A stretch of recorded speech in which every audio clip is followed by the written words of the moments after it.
वहाँ। लेकिन जब आप एक इंटरनेशनल फिक्सचर्स की बात करते हैं, मैं इसलिए कह रहा हूँ कि हमने बहुत खूबसूरत स्टेडियम्स को कर लिया, रेनोवेट किया है, हमने सारी चीज़ें की। आई गेस अब टाइम है कि हम अपने इक्विपमेंट को भी थोड़ा सा लेटेस्ट लेके आए। ठीक है, आपके पास सुपर सोबर्स हैं, सारी चीज़ें, लेकिन एटलीस्ट मैं खुद कहता हूँ क्योंकि जो वेदर कंडीशंस हर साल अब चल रही हैं, आपको कुछ पता नहीं, अनप्रेडिक्टेबल है, जो बारिशों का जो स्पेल आता जाता है, तो इट्स वेरी गुड कि आप पूरा ग्राउंड अगर कवर कर सकते हैं। श्रीलंका करता है, आप श्रीलंका में देखें बारिश होती है लेकिन वो मैच करने में कामयाब हो जाते हैं। लेकिन जो कल सूरत हाल थी वो ज्यादा हर्ट टीम्स को होता है, क्योंकि जिन्होंने आगे कवर्स पूरे भी होते ना तो मैच खेलने में कामयाब ना हो सकते। बारिश हुए जा रही थी, मतलब रुकने का नाम नहीं। मैं वैसे कह रहा हूँ कि कम से कम आपके पास, लेकिन ये था कि जो समटाइम्स ये होता है ना कि बारिश होती है फिर रुक जाती है, फिर आप मैच करा सकते हैं एटलीस्ट अगर ग्राउंड कवर्ड हो। होता ये है कि आपका स्केयर बच जाता है, जो रनअप है, बॉलिंग रनअप, फिर कुछ स्पॉट्स ऐसे होते हैं जिस तरह कवर हो गया, पॉइंट हो गया, वहाँ पे पानी ठहर जाता है, तो वहाँ पे जब पूरे कवर्स होंगे तो आपका ये फिटिंग खत्म हो जाएगी कि यार कवर हटाए, आपका पूरा ग्राउंड जो है वो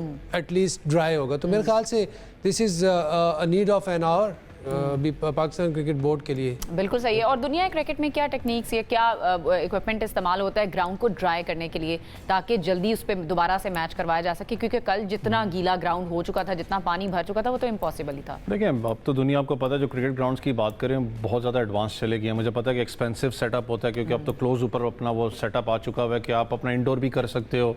उसके अलावा सुपर सोबर्स की मैंने बात की, वो बहुत ज़्यादा यूज़ होते हैं। फिर ड्रेनेज सिस्टम बहुत अच्छे आ चुके हैं डेफिनेटली, क्योंकि इतना आइडिया मुझे इस चीज़ का नहीं है, क्योंकि वो ग्राउंड्समैन बेहतर बता सकते हैं। लेकिन अगर coming back to the match, जो आपने एक बड़ी इंपॉर्टेंट बात की कि जो टीम्स बेसिकली इनिशियल मैचेस हारी होंगी उनको कल ज़्यादा दुख हो रहा होगा, खास करके इस्लामाबाद को, क्योंकि आपने आपको एक जीत चाहिए वापस ऑन द ट्रैक आने पे। खबर अभी आ रही है, नॉट कंफर्म्ड येट, कि इस वक्त एक बड़ी साइनिंग पाकिस्तान सुपर लीग के अंदर होने वाली है। अच्छा। आई गेस वो इस्लामाबाद यूनाइटेड ने ही करनी है, उनका शायद एक प्लेयर जो उनसे वो रिलीज हो रहा है। नाम बता दें। नहीं, मुझे अभी उसका नाम, क्योंकि लोगों ने कुछ ऑफिशियल अभी तक दिया नहीं है। इट्स जस्ट इंटरनेशनल कोई बड़े प्लेयर हैं जिनका मैं बता देता हूं। जी बता दें अगर आपके पास है कोई चिड़िया तोता बताने वाला। मैंने वैसे मुझे लग रहा है कि हैरी ब्रूक आ जाएंगे। हैरी ब्रूक आ जाएंगे इस्लामाबाद के लिए। हाँ, ओके, क्योंकि आईपीएल में उन पे बैन है और ही इज अवेलेबल। तो लेट क्यों ज्वाइन कर रहे हैं फिर? वो शुरू से क्यों नहीं थे अवेलेबल? शुरू से शायद वो उनकी कोई कमिटमेंट थी, या आई मीन शायद वो नहीं आना चाह रहे होंगे। अच्छा, तो अब उनको लग रहा है कि मैं आ जाऊं। कबूतर ने ये नहीं बताया पहले क्यों नहीं आए? नहीं, पहले का नहीं पता। अच्छा ठीक है, चलें, देर आए दुरुस्त आए। इस्लामाबाद की कश्ती को अभी से आके संभाला दे दे, अभी भी कुछ मेरे बिगड़ा नहीं है। कबूतर के पीछे हंस रही है ना आप? नहीं, मैं क्यों मैं भी हंसूंगी? कबूतर से कहूंगा कि चिट्ठियां लेके आए। नहीं, मैं तो चाह रही हूँ कि आप शो में हमें खबरें दें, हम जरा ऑन एयर करें, एक्सक्लूसिव। तोते हैं वो। अच्छा चलें, जो भी है। बहरहाल जी, अच्छा जी, तनाज़ात की हम बात कर रहे थे, तो वो तो अब कहीं ना कहीं सेटल डाउन होने का नाम ले रहे हैं। लेकिन जो फ़खर ज़मान हमारा मामला था, उसमें फ़खर ज़मान ने अब अपील दायर कर दी है उनके खिलाफ। जो फैसला हुआ था कि भाई 2 मैचेस की पाबंदी उन पर लगाई जा रही है, यासिर भाई वही जो हम एक्सपेक्ट भी करे थे। उस्मान ने कहा था कि अपील का हक तो है फ़खर ज़मान के पास, तो उन्होंने अपील दायर कर दी। वो अभी भी यानी इस बात पे हैं कि उनकी तरफ से ऐसी हरकत नहीं की गई। बड़ी बात है, मतलब अगर वो स्टिल वो ये कह रहे हैं कि अपील की है उन्होंने, तो इट मीन्स कि he is somewhere he is right, और वो अपना उनका कॉन्शियस है, यू नो। क्रिकेटर हैं, मैं समझता हूँ कि एक इंटीग्रिटी वाले प्लेयर हैं। He is a man of you know with high values. एक बड़ा नाम है फ़खर का, और बड़ा कंसिस्टेंट परफॉर्मर है वाइट बॉल के। तो आई गेस अगर वो अपील करें तो इट मीन्स कि शायद वो उनको कहीं ना कहीं लग रहा है कि ही इज़ इनोसेंट, और अगर वो इस अपील, मुझे नहीं लगता कि उनके कुछ फ़ायदा होगा। अच्छा, अगर 2 मैचेस बैन हो गए तो अपील को सुनते सुनते ही 2 मैचेस गुजर जाने उन्होंने। लेकिन ये तो कहीं ना कहीं साबित करने में वो कामयाब हो सकते हैं ना कि भाई मैं राइट पे था, अपने इमेज के लिए। तो वो देखिए, वो he stood with his ground, it shows it's character. मतलब यार, एक मैन होता है करैक्टर के साथ अपनी बात पे खड़ा है, तो इस चीज़ को भी अप्रिशिएट करना चाहिए हमें। देखिए, इमेज बिल्डिंग में बहुत टाइम लगता है। इतना टाइम लगाकर उन्होंने अपना एक करियर बनाया, अपना एक नाम बनाया, और अगर वो नाम किसी भी वजह से दागदार हो, चाहे उन्होंने किया या नहीं किया, लेकिन उनको वो सही करने की कोशिश करें। फ़खर ज़मान की अगर मैं हिस्ट्री की बात करूँ, जितनी अभी तक पाकिस्तान टीम से हट के मैं लीग टीम्स की बात करूँ, बहुत एक रिस्पेक्टेबल प्लेयर हैं। आप जितनी भी लीग टीम्स में देखें, लड़के बहुत इज्जत करते हैं, वो बड़ा एक जलब स्क्वाड को रखते हैं। और जो इंसिडेंट ये हुआ था, मैंने कल भी हम बात 2-3 दिन से कर रहे हैं कि मेरे लिए बड़ा एक शौक था, जितना फ़खर ज़मान को देखा है, उनके साथ रहे हैं, कि यार कभी सुना नहीं कि फ़खर जमान ने कोई यहाँ तो कोई ऐसी कोई कमेंट पास किया हो कि टीम से बाहर भी रहे। वर्ल्ड कप में आपके सामने जो सिनेरियो बना रहा, लेकिन जो ये सिनेरियो उस वक्त था, उसके बाद फिर वापस जाके आप अपील करते हो, दैट शोज़ के आप राइट पे खड़े हुए हो, क्योंकि उनका राइट बनता है कि वो अपना स्टांस दे सकते हैं। थर्ड अंपायर की बात करूँ या मैच ऑफिशियल्स की बात करूँ, उनका अपनी जगह स्टांस है, वो भी राइट पे हैं, ये भी राइट पे। लेकिन अगर आप वापस री अपील कर रहे हो तो एक दैट शोज़ के आप चैलेंज तो कर रहे हो। मींस कि he has somewhere उसके पास वो बेनिफिट ऑफ डाउट है उसके पास, और वो स्पेस भी उसके पास है। मैं जिस कैमरे की बात कर रहा था और मैं जिस एंगल की बात कर रहा था, there is only one angle. अगर कोई और एंगल होता तो हम उसे भी देख चुके होते अभी तक। तो उस एंगल से तो मुझे कहीं से नहीं लग रहा कि उसने बॉल टैंपरिंग की है। बिल्कुल सही है जी। उन्होंने बहरहाल जो उनका स्टांस है वो उस पर अभी भी खड़े हुए हैं और उन्होंने अपील दायर कर दी। हमारे उस्मान खान ने भी ज्वाइन कर लिया। उस्मान, इसी खबर की तफसील से मैं चाहूंगी कि आप आगाज़ करें इस शो में।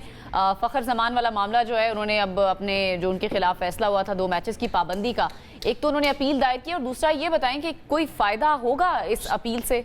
आई थिंक मुझे नहीं लगता कि कोई फायदा होगा फ़खर जमान को, क्योंकि कंक्लूसिव एविडेंस मौजूद है पीएसएल की मैनेजमेंट के पास और मैच रेफरी के पास भी मौजूद थे, जिसकी बिना के ऊपर उनको ये सजा सुनाई गई थी। लेकिन हैरानकुन तौर पर फ़खर जमान की जानिब से ये मौक़िफ़ इख्तियार किया गया है कि जो विजुअल्स उनको दिखाए गए हैं समात के मौके पर, वो कंक्लूसिव नहीं है और वो नाकाफी सबूत है कि वो बॉल टेम्पर कर रहे हैं।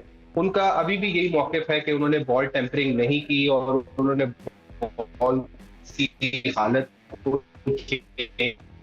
नहीं किया, और वो जैसे अंपायर ने उसको बॉल टेम्परिंग करार दे दिया और उनको 2 मैचेस की पाबंदी भी आयद कर दिया। लेकिन बज़ाहिर ऐसा लग रहा है कि जो पाबंदी का फैसला है वो बरकरार रहेगा। वो के 48 घंटे थे फ़खर जमान के पास और उसके अंदर ही फ़खर जमान ने लाहौर कलंदर के साथ मिलकर ये जो दरख्वास्त है ये दायर की है। अब टेक्निकल कमेटी इसका फैसला करेगी कि क्या ये जो पाबंदी लगाई गई है ये ठीक है या नहीं है, ये आने वाला वक्त बता देगा। लेकिन जो पाबंदी लग चुकी है उससे फ़खर जमान का जो एक बेदाग करियर था उसके ऊपर कहीं ना कहीं पे वो निशान जरूर लग गया है। और फ़खर जमान जिस पाए के खिलाड़ी हैं और जिस तरह से वो क्रिकेट खेलते रहे हैं, असूल पसंद है, हमने कभी उनको नहीं देखा कि वो इस तरह की चीटिंग वाली गेम खेलते हो। लेकिन अनफॉर्चुनेटली ये वाकया हुआ है और अब उसको उनको फेस करना पड़ा है। और अभी तक उनका मौक़िफ़ यही है कि उन्होंने बॉल टेम्पर नहीं किया और हम भी ये चाहते हैं कि ऐसा ही हो कि उन्होंने बॉल टेम्पर ना किया हो। लेकिन जो प्रूफ्स आ रहे हैं, जो वीडियोस आ रही हैं, उसके अंदर ऐसा लग रहा है कि फ़खर जमान बॉल टेम्पर कर रहे हैं। कोई मामला ज़रूर था। लेकिन अगर वो ये प्रूफ करने में या इस अपील में वो कामयाब हो जाते हैं कि भाई उनकी तरफ से ये मामला नहीं किया गया, आने वाले मैचेस में यासिर भाई कितना इम्पैक्ट हो सकता है किसी प्लेयर की माइंड पर इस तरह की जब सज़ा हो जाती है या इस तरह की कंट्रोवर्सी क्रिएट हो जाती है, या उसके करियर पर क्या हो सकता है मामला? देखिए, ऑब्वियसली एक ब्लो तो है उसके ऊपर एक इल्ज़ाम लगा और वो अभी तक डिनाई कर रहा है। ऑब्वियसली वो एक स्टेट ऑफ शॉक में तो होगा। बट एज ए क्रिकेटर हम लोग जो क्रिकेटर्स होते हैं वो काफ़ी शॉक्स में जाते हैं, उनको ज़िंदगी में काफ़ी जाते हैं और निकल आते हैं, जाते हैं और निकल आते हैं। मेरे ख्याल से ये भी निकल आएगा, एक आध परफॉर्मेंस अच्छी करेगा तो उसके बाद हो जाएगा। बट मैं ये चाहता हूँ कि अगर वो अपील कर रहा है तो मैं चाहता हूँ कि उसको अच्छे तरीके से सुना जाए, उसके मौक़िफ़ को अच्छे तरीके से सुन के और उस पे जो बेनिफिट ऑफ डाउट है, अगर बेनिफिट ऑफ डाउट कहीं जाना है तो वो फ़खर जमान को जाना चाहिए। अच्छा, यस, अच्छा, वो प्लेयर को जाना चाहिए। Obviously. होता भी यही है जो यासिर भाई बात करें कि जो बेनिफिट ऑफ डाउट है वो हमेशा प्लेयर को जाता है, क्योंकि एंगल्स मुझे पता डिफरेंट एंगल्स हैं। क्योंकि फ़खर जमान की जैसे कल भी आपने एक बात की थी कि शायद AI जनरेटेड पिक्चर्स हैं जो उनका एक स्टाइल ऑफ हैंडल है बॉल की बात करें, लेकिन अगर आप उनको क्लोजली वॉच भी करें उनका स्टाइल ऑफ हैंडल बॉल यही है। लेकिन अगर तो फिर अभी क्यों कंट्रोवर्सी क्रिएट हुई? अगर यही उनका पहला भी इसमें देखें, हमेशा याद रखिएगा, क्योंकि यासिर भाई खुद भी मैचेस खेले हुए हैं, अगर उस लेवल की बात करता हूँ, उस लेवल पे याद रखें कि एक प्लेयर नहीं करता। अगर आपने बॉल को खराब करना, इसमें 2-3-4 लड़कों की जिम्मेदारी लगाई जाती है कि आप टीम वर्क होता है उसके ऊपर। अच्छा, उनके भी सराउंडिंग में थे, थोड़ा सा बॉल को रफ करके आपने थे उनके पास। बेसिक आपको याद हो कि अब तो क्योंकि पाकिस्तान ने ही रिवर्स स्विंग का एक आर्ट जोन से एलिमेंट वो पूरी दुनिया के अंदर मुतारिफ किया था।